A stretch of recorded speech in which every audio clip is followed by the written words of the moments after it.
আসসালামু আলাইকুম এভরিওয়ান, সবাইকে মা কিচেনের আরেকটি এপিসোডে স্বাগতম জানাচ্ছি। আজকে আপনাদের আমি তৈরি করে দেখাবো মিক্স ফ্রুট সালাদ। এটা খুবই হেলদি একটা খাবার। এই রমজানে আপনারা ইফতারিতে তৈরি করে খেতে পারেন।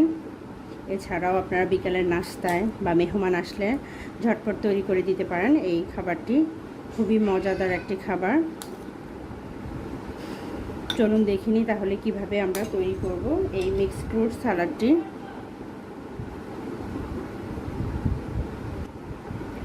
ভিউয়ার্স, ফ্রুট সালাডটা তৈরি করতে এখন এখানে লাগবে আমার হচ্ছে টক দই। আমি হাফ কাপ পরিমাণ টক দই নিয়ে নিচ্ছি। আপনি চাইলে মিষ্টি যারা পছন্দ করেন বেশি, তারা মিষ্টি দই দিয়েও করতে পারেন, সেক্ষেত্রেও টেস্টটা কিন্তু ভালোই আসবে। এখানে আমি হাফ কাপ পরিমাণ টক দই নিয়েছি। এবার টক দইগুলোকে খুব ভালো করে এভাবে মিক্স করে নেব, একদম ক্রিমের মতো করে নেব। এই ফ্রুট সালাডটা কিন্তু খুবই হেলদি একটা খাবার, আপনারা ইফতারে ট্রাই করতে পারেন।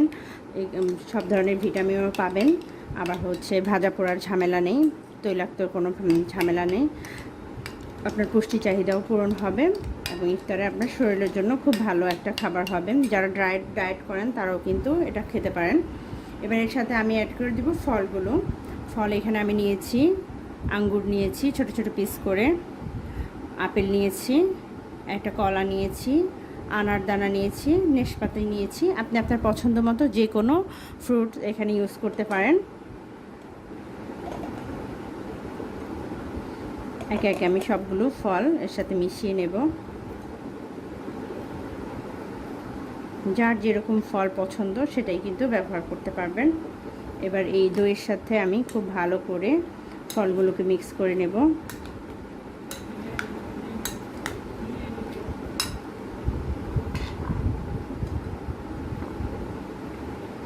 অনেক সময় বাচ্চারা ফল খেতে চায় না এভাবে, তো আপনারা যদি ফ্রুট সালাদ করে দিতে পারেন সেক্ষেত্রে সবগুলো ফলও একসাথে থাকবে, আর কিছুটা খাইয়ে দিতে পারলেও কিন্তু মোটামুটি বেশ ভালো একটা পুষ্টির ঘাটতি পূরণ হবে। সবগুলোকে আমি ভালোভাবে মিক্স করে নিচ্ছি। ভালোভাবে আমি মিশিয়ে নিয়েছি। এবার এর সাথে আমি অ্যাড করে দেব কিছুটা মধু।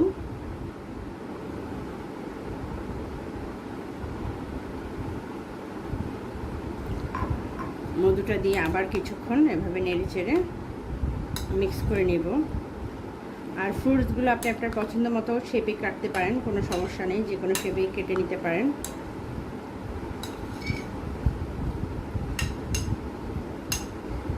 খুব কালারফুল একটা ডেজার্ট, সব ধরনের কালারের মিশ্রণ আছে এখানে। চাইলে এর সাথে আপনি রুয়াবজাও ব্যবহার করতে পারেন। যারা রুয়াবজার ফ্লেভারটা খুব পছন্দ করেন, এটার সাথে কিন্তু রুয়াবজাটা দিলে খুব সুন্দর একটা কালারও আসবে, আবার টেস্টটাও একটু ডিফারেন্ট আসবে। আমি এভাবেই সাদা কালারেই রাখছি। আশা করি রেসিপিটা আপনাদের ভালো লেগেছে। ভালো লাগলে আমার চ্যানেলটি সাবস্ক্রাইব করবেন। সবাই ভালো থাকবেন, সুস্থ থাকবেন, আর মজার মজার রেসিপি দেখার জন্য আমার চ্যানেলের সাথেই থাকবেন। আল্লাহ হাফেজ, দেখা হবে পরের রেসিপির সাথে।